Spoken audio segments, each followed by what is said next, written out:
اور جب یہی بات ہم کہہ رہے تھے, یہ ہمیں کہتے تھے کرنٹ اکاؤنٹ کی رٹ لگاتے تھے آپ کے سارے پروگراموں میں کہ کرنٹ اکاؤنٹ ہم نے ڈیفیسٹ بہتر کر. پچھلے 3 مہینے میں $4 ارب کا کرنٹ اکاؤنٹ ڈیفیسٹ ہو چکا ہے. اب یہ بولتے نہیں ہیں. اب چلیں بالکل صحیح ہے, آپ ظاہر ہے اکانومی کے حوالے سے آپ ایکسپرٹ بھی ہیں, اور جیسے میں نے کہا کہ وہ آپ اپنے جماعت کے پریزیڈنٹ بھی ہیں کامرس کے حوالے سے, تو آپ یہ ڈیٹیل بات کر بھی سکتے ہیں. لیکن مجھے قاہرہ سے بھی بتائیے, جتنی چیزیں شیخ صاحب ابھی گنوا رہے ہیں یا دیگر لوگ جب اکانومی کے حوالے سے بات کرتے ہیں, آج بلاول صاحب نے بھی جیسے کہا کہ بے روزگاری اور غربت جو ہے وہ انتہا کو پہنچ گئی ہے اس حکومت کی وجہ سے.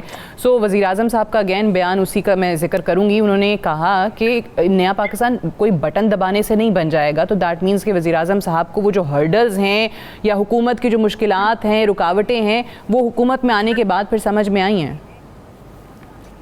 سادیہ, پہلی بات تو یہ ہے کہ اگر وزیر اعظم صاحب کو یہ باتیں آج سمجھ آئی ہے تو قوم سے معافی مانگے. ہاں میں غلط کہتا رہا.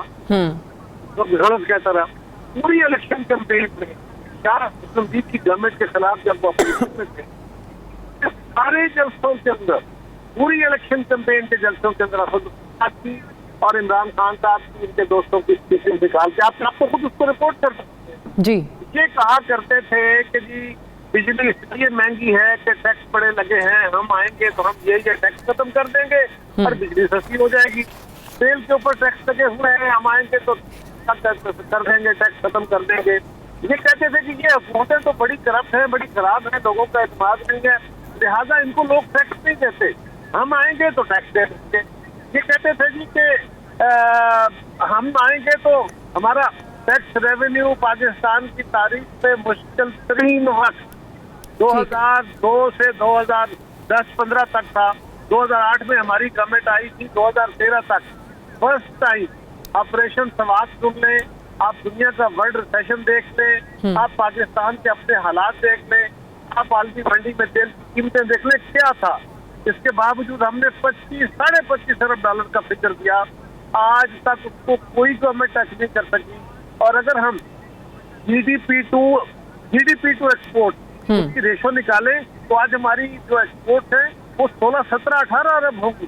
اگر ہماری ڈیپریسیشن آف کرنسی کی وجہ سے جو ہماری ہونی چاہیے وہ اس سے بھی کم ہوگی. اور یہ حکومت جو ہے یہ ریونیو نہیں پورا کر سکی, اور آج ان کو اگر یاد آ رہا ہے تو اس سے بڑی نالائکی کیا ہے. اس کا مطلب ہے آپ کو کچھ سمجھ تھی نہیں, ٹھیک ہے, آپ سے کان میں ڈالی, آپ کہتے رہے. اور اگر یہ بات درست ہے تو پھر وزیر اعظم صاحب کو چاہیے کہ وہ کہیں, قوم کے سامنے آئیں اور قوم سے معافی مانگیں کہ میں نے اپنے جھوٹ بولا ہے. صحیح آپ کہہ رہے ہیں کہ اگر حکومت کرنے کے 3 سال کے بعد یہ چیزیں یاد آ رہی ہیں تو وزیر اعظم کو قوم سے معافی مانگنی چاہیے. میں ڈاکٹر صاحب سے اس کا جواب لوں گی, بٹ مجھے ایک بریک کے لیے کہا جا رہا ہے. واپس آئیں گے, ڈسکشن کو یہیں سے کنٹینیو رکھیں گے. Stay tuned.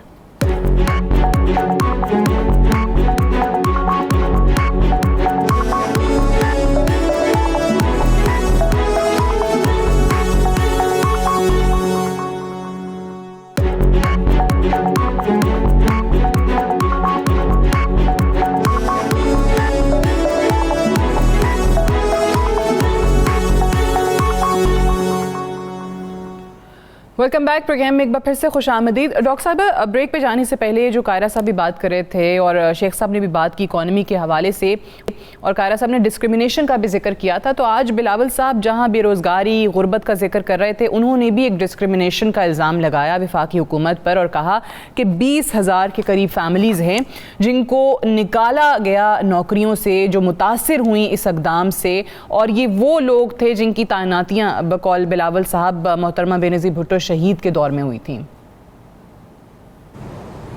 آپ سادیہ مجھے اتنا وقت دیجیے گا, میں نے 2 جواب دینے. نمبر 1, دیکھیے جب آپ اکانومی کی بات کر رہے ہیں تو میرا خیال ہے قیصر شیخ صاحب جو ہیں اس بات کو تو اس کی تسلیم کریں گے کہ جب ہم نے حکومت لی, اور میں پنجاب کی بات کر رہی ہوں, تو آپ امیجن نہیں کر سکتی کہ 100 ارب کا خسارہ کس طریقے سے تھا. ہمارے پاس 100 ارب سے زیادہ کے چیکس تھے ان کی حکومت نے جو دے رکھے تھے, جو ڈس آنر ہوئے تھے, اور وہ اس میں میرا ڈپارٹمنٹ جو تھا اس کے پاس 32 ارب کی ذمہ داری میرے ڈپارٹمنٹ کی تھی. اور کیونکہ وہ اسٹیٹ بینک کے چیکس تھے, ہم نے آخر وہ چیک جو تھے کیش, جو یہ اگر جب کہتے ہیں نا کہ ہم نے بہت اچھے حالات چھوڑے تھے, تو میں یہ بات کلیئر کرنا چاہتی ہوں کہ کہیں بھی آپ کو غلط فہمی نہیں ہونی چاہیے. ہم تو پہلے سال پھنسے رہے اسی سلسلے میں کہ آپ کے ہم قرضے اتاریں جو آپ نے اٹھا کے لوگوں میں چیکس بانٹ دیے تھے. اب آ گیا مسئلہ کہ what has happen to the economy. آپ کو پتا ہے کہ آج 2 سال تقریباً 1.25 سال ہو گئے کہ کرونا کی وجہ سے ساری دنیا کی اکانومیز ڈسٹرب ہوئی ہیں. It is not only Pakistan, ساری دنیا کی اکانومیز جو ہیں they have gone upside down. میں نے آپ سے پہلے بھی بات کر چکی ہوں, بڑے جو اکانومیز تھیں انہوں نے گھٹنے ٹیک لیے. اس کے باوجود اللہ کی بہت بڑی مہربانی رہی, پاکستان کے وہ حالات نہیں رہے. شکر ہے خدا کا کہ عمران خان صاحب نے ایک اچھا ڈیسیجن لے کے, کیونکہ ہمارے جیسا غریب ملک جو تھا وہ کسی طریقے سے پرولونگ لاک ڈاؤن نہیں کر سکتا تھا. We had to go into smart lockdown, اور کانسٹنٹلی کوشش کی گئی کہ ہم حالات بہتر رکھیں تاکہ ہماری جو اکانومی کا پہیہ ہے وہ چلتا رہے. اور اسی لیے اس دورانیہ میں اگر آپ دیکھیے ہماری ایکسپورٹس بڑھی. یہ کہنا کہ ایکسپورٹس نہیں بڑھی, دس از آلسو انفیئر. ایکسپورٹس بڑھی اور اس سال ریونیو بھی اکٹھا زیادہ ہوا. سب سے بڑی یہ بات ہے اگر آپ دیکھیے کہ کس طریقے سے میں آپ جتنا کہہ رہی ہیں جو میکرو اکنامک انڈیکیٹرز ہیں وہ بہتر ہوئے, but at the same time جو عوام کی زندگی میں مشکلات ہیں مہنگائی کی وجہ سے, آٹا, چینی, دالیں, آپ کے محکمے کی بات کریں, ادویات مہنگی ہونے کی وجہ سے, سو obviously اس پہ بھی تو پریشانیاں ہیں. نہیں سعدیہ جی, سب سے بڑی بات ہے سعدیہ, ہر ہسپتال میں سرکار کے ہر ہسپتال میں دوائی فری ملتی ہے. 42 ارب روپے کا بجٹ ہے صرف دوائی کے لیے. یہ میں آپ کو بتا رہی ہوں because I am looking after that budget. So all poor patients coming into hospitals get their medicine free of cost, چاہے وہ ایمرجنسی میں ہو یا انڈور میں ہو. آؤٹ ڈور میں وہی پیشنٹ ہوتے ہیں جن کی کوئی مائلڈ پرابلم ہو. ہیپاٹائٹس کی فری میڈیسن مل رہی ہے, ٹیوبرکلوسس کی علیحدہ ورٹیکل پروگرامز کے تھرو ٹیوبرکلوسس کی فری میڈیسن مل رہی ہے. اس کے علاوہ آپ کی ایڈز کی فری میڈیسن مل رہی ہے. نان کمیونیکیبل ڈیزیزز جو ہیں جس میں ڈائبٹیز وغیرہ کی اس کو بھی. اب آ گیا دوائیوں کا مسئلہ. وی ہیو بین شورڈ کہ غریب آدمی جو ہے وہ بالکل تنگ نہ ہو. جہاں تک کارڈ کا تعلق تھا, سب سے پہلے پنجاب کے اندر غریب طبقے کو کارڈ, ہیلتھ کارڈ دیا گیا. ہم نے یہ تھوڑی پوچھا تھا کہ آپ نون لیگ کے ہیں یا پیپل پارٹی کے ہیں. ہم نے کارڈز بانٹ دیے. 85 لاکھ فیملیز کے پاس کارڈ ہے جس کے اندر سے آپ کبھی ان کی دعائیں سنیں جو وہ دیتے ہیں, کیونکہ ایک بندے کے پاس جب ایک کارڈ آ جاتا ہے جس میں 7.5 لاکھ اور اب ہم 10 لاکھ کا جو کارڈ دے رہے ہیں, جب وہ کسی جگہ جاتا ہے اپنا دل کا آپریشن کرانا, اور ہڈی کا آپریشن ہونا ہے, انگوائنل ہرنیا ہے, بچہ ڈیلیور ہونا ہے, this is a facility with the government came and gave.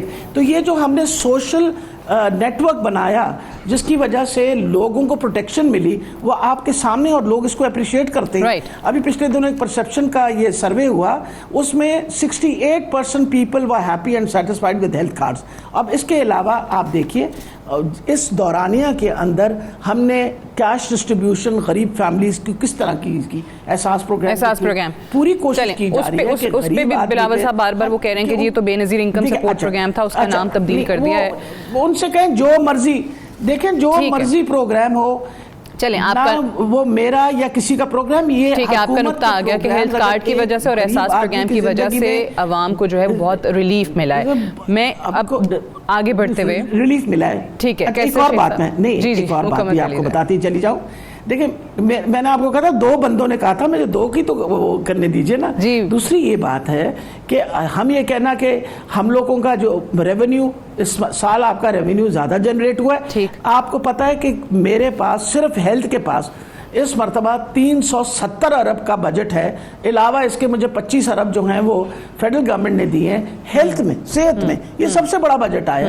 تو میرا یہ مطلب ہے کہ ہماری تو پوری کوشش ہے کہ وہ سیکٹرز جو غریب آدمی کو افیکٹ کرتے ہیں, جس کے لیے عام عوام کے لیے بہتری لا سکتے ہیں, ان سارے سیکٹرز پہ ہم کنسنٹریٹ کر رہے ہیں. تو ضرور تنقید کریں, لیکن مقصد یہ حالات دیکھیے اور حالات دیکھیے. ٹھیک ہے کیسر شیخ صاحب, اب جو ڈاکٹر صاحبہ نے باتیں کی ہیں تو ان کو سامنے رکھتے ہوئے تو ڈیفینیٹلی وہ کہہ رہی ہیں کہ امپروومنٹ آئی ہے, بٹ اگر اس کے باوجود آپ سمجھتے ہیں کہ نہیں آئی, اور اس حکومت کو جو آپ کہتے ہیں کہ جی بالکل نااہل حکومت ہے, عوام کو کچھ نہیں دیا, تو پھر آج جو بلاول صاحب بات کر رہے ہیں یا ملتان میں جو انہوں نے بات کی, وہ تو پھر آپ لوگوں کو قصوروار ٹھہراتے ہیں. وہ کہتے ہیں کہ جی اگر پی ڈی ایم نہ بزدار صاحب کو تبدیل کرنا چاہتی ہے, نہ وزیر اعظم کو تبدیل کرنا چاہتی ہے, ہمارے ساتھ دھوکہ ہوا ہے. اگر یہ دھوکہ نہ ہوتا تو پھر ان کی حکومت گرا دیتے, تو قصوروار تو آپ ہوئے. اگر نااہل حکومت ہے تو آپ کے پاس موقع تھا بھیجنے کا, آپ نے بلاول صاحب کی بات نہیں مانی.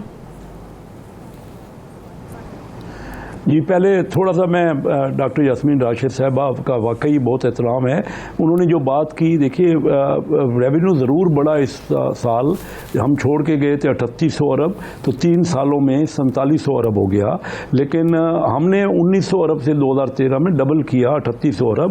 یہ اگر ڈبل کریں تو 7600 ارب کرنا چاہیے اگر ہماری رفتار سے ہی ڈبل, کیونکہ ریونیو میں کوئی فرق نہیں پڑ سکتا. یہ فیگرز ایسی ہیں جو ہر کوئی اس کو انڈورس کرے گا. تو ریونیو جو اس طرح, یہ تو سوچ رہے تھے کہ پہلے سال میں 8000 کرے. اچھا اب بات آپ نے جو کی کہ پی ڈی ایم کی جو بات ہے, کیونکہ مسلم لیگ نہ پنجاب کی حکومت کو گرایا نہ وفاق کی, یہ اس میں کوئی شک نہیں. دیکھیں نا کہ انہوں نے ایک بار کہا کہ آپ نو کانفیڈنس کریں. نہیں اس میں نہیں, میں کہہ رہا ہوں ان کی بات میں کہ انہوں نے کہا کہ جو نو کانفیڈنس کی بات ہے, ہمیں یہ یقین ہے کہ جب تک اسٹیبلشمنٹ کی سپورٹ نہ ہو یا حالات سازگار نہ ہوں, آج تک پاکستان میں نو کانفیڈنس نہیں ہو سکا. ایک سینٹ کے چیئرمین تو ہم سب مل کے تھے نا, اس وقت تو پی ڈی ایم بھی اکٹھی تھی, سینٹ میں ہماری میجارٹی ہے, تو تب ہم اس کو سینٹ کا چیئرمین نہیں بنا سکے اپنا, اور نہ اس کے خلاف نو کانفیڈنس کر سکے. یہ باتیں ہیں صرف کہ جو پیپل پارٹی اور نون لیگ اور سب یہ پارٹیاں اکٹھی تھی نا, ایزیلی کر سکتے تھے. کیا ہوا, ایک تو وہ ترین گروپ تھا, آپ کو تو آفر کی ظاہر اپوزیشن لیڈر پنجاب میں آپ کے حمزہ شہباز صاحب, تو پیپلز پارٹی نے کہا کہ آپ ان کو بنائیں, ان کا حق بنتا ہے. وہ دیکھیے وہ فیزیبل نہیں تھے. میں تو کہہ رہا ہوں سینٹ کا چیئرمین جہاں ہماری واضح میجارٹی ہے, وہ چند ممبر ہیں وہاں, 102-5 ممبر ہوتے ہیں, اس میں ہماری میجارٹی ہے واضح طور پہ. کیا ہوا, پیپل پارٹی بھی ہمارے ساتھ تھی, پی ڈی ایم بھی اکٹھی تھی نہ, تو وہ ہم نو کانفیڈنس ہم نے کیا, نہیں کامیاب ہوا نا. ہم نے سینٹ کے چیئرمین کے خلاف نو کانفیڈنس ہم پارٹیوں نے مل کے کیا. یہ ہوتا ہی نہیں, ممکن نہیں ہے جب تک ہمارے ملک میں کئی ایسی قوتیں ہیں اور بڑے چنیدہ لوگ ہوتے ہیں سینٹ میں. وہاں ناشتے میں کچھ لوگ آتے ہیں, اندر ووٹ کچھ لوگوں کے پڑتے ہیں. تو یہ نو کانفیڈنس کو اتنی بات کرنا تو آسان ہے, اتنا آسان نہیں ہے. اور پھر ہم یہ بھی چاہتے ہیں کہ اصل ہماری جدوجہد تو ہے کہ فیئر الیکشن ہو. اور چلیں یہ فیئر الیکشن پہ بھی بات کر لیتے ہیں, لیکن وہ جو آج بلاول صاحب نے, میں نے ڈاکٹر صاحبہ سے بھی سوال کیا تھا نا, جو انہوں نے کہا کہ لوگوں کو نکالا نوکریوں سے, تو میاں صاحب کو بھی یاد کرایا. انہوں نے کہا کہ میاں صاحب کے دور میں بھی یہی سلوک ہوا تھا ان ملازمین کے ساتھ, اور میاں صاحب کے حوالے سے یہ بھی کہا کہ ان کی مرضی ہے واپس آنا, لیکن اشرف غنی اور الطاف حسین کی مثال آپ کے سامنے ہے. لوگ ایسے لوگوں کو پسند نہیں کرتے, ایسے لیڈران کو جو بھاگ جاتے ہیں. میں ساتھیہ اس پہ ضرور بات کرنا چاہوں گا. دیکھیے جو ہمارے ادارے ہیں نا, نیشنلائز ادارے, اس میں ہر سال 700-800 ارب روپے یا اس سے زیادہ کا خسارہ ہو رہا ہے. ہم نے کہا اپنے دور میں کہ اسٹیل مل کو پرائیویٹائز کر دیں اس کو, اور اسی طرح پی آئی اے کے بارے میں بات کی. انہوں نے سخت مخالفت کی, پی ٹی آئی نے بھی, پیپل پارٹی میں. یہ تو ہمارا کہنا ہے. دیکھیے صرف نوکریاں دینا لوگوں کو, نوکریاں تو بڑھ جائیں گی جب پرائیویٹائز ہوگا, جب اس کا ادارہ ترقی کرے گا تو نوکریاں خود بخود بڑھیں گی. اب ایک بار تو نیشنلائز ادارے ہیں, وہ نقصان کر رہے ہیں, وہ نقصان عام آدمی پہ پڑ رہا ہے, اس وجہ سے ان کو ملازمتوں سے نکالا گیا. ٹھیک ہے. اچھا قاہرہ صاحب, یہ آپ نے کیسے شیخ صاحب کا بھی جواب سنا, جو بلاول صاحب کے اسٹیٹمنٹ کے جواب میں انہوں نے کہا کہ جہاں انہوں نے کہا کہ دھوکہ نہ ہوتا تو ہم دونوں حکومتوں کو گرا چکے ہوتے. کیسر شیخ صاحب کہتے ہیں کہ اسٹیبلشمنٹ کا کردار یا ان کی مدد کے بغیر یہ چیزیں نہیں ہو سکتی. سینٹ کی انہوں نے مثال دی. تو کیا بلاول صاحب جب یہ بات کر رہے تھے, پاکستان پیپلز پارٹی یہ بات کر رہی تھی, تو کہیں سے کوئی یقین دہانی تھی جو کہ ان کو نہیں پتا تھا؟ سادیہ, یہ جو سیاسی عمل ہے نا جی, یہ آپ عوام کے سہارے اور پولیٹیکل پریکٹس کرتے ہیں. آپ کے اداروں کی سیاست کے اندر مداخلت غیر آئینی ہے, ہم اس کو آئین کے تابع رکھنا چاہتے ہیں. یہ ہمارا پہلے دن سے کلیم ہے. ہم تو ہمیشہ سے ہی اس عمل کے, یعنی بہت ساری جماعتیں بیکاز آف اسٹیبلشمنٹ سیاست میں آتی رہی نا یا اقتدار میں, ہم تو انسپائٹ آف دیم آتے رہے. تو ہمارا یہ تجربہ ہے, اگر ہم اس آرگومنٹ کو مان لیں, بائے کر لیں کہ جی جہاں تک اسٹیبلشمنٹ کی سپورٹ نہ ہو تو پھر کو فائدہ ہی نہیں الیکشن لڑنے کا یا عدم اعتماد کرنے کا. تو پہلی بات تو حضور یہ ہے کہ محترمہ بینظیر بھٹو کے خلاف عدم اعتماد کی تحریک موو کی گئی, اسٹیبلشمنٹ کے باوجود ہم نے ناکام کر لی. نمبر دو, اچھا سوال یہ ہے کہ اگر الیکشن ہو جاتے ہیں دوبارہ, اسمبلیاں ڈیزالو ہو جاتی, نئے الیکشن ہوتے ہیں, موجودہ اسٹیبلشمنٹ اور موجودہ قوانین کے تحت الیکشن کرائے جاتے, تو پھر کیا طریقہ تھا اسٹیبلشمنٹ کو اس سارے عمل سے باہر رکھنے کا؟ اور تیسرا, اگر آپ کے پاس نمبر نہ ہو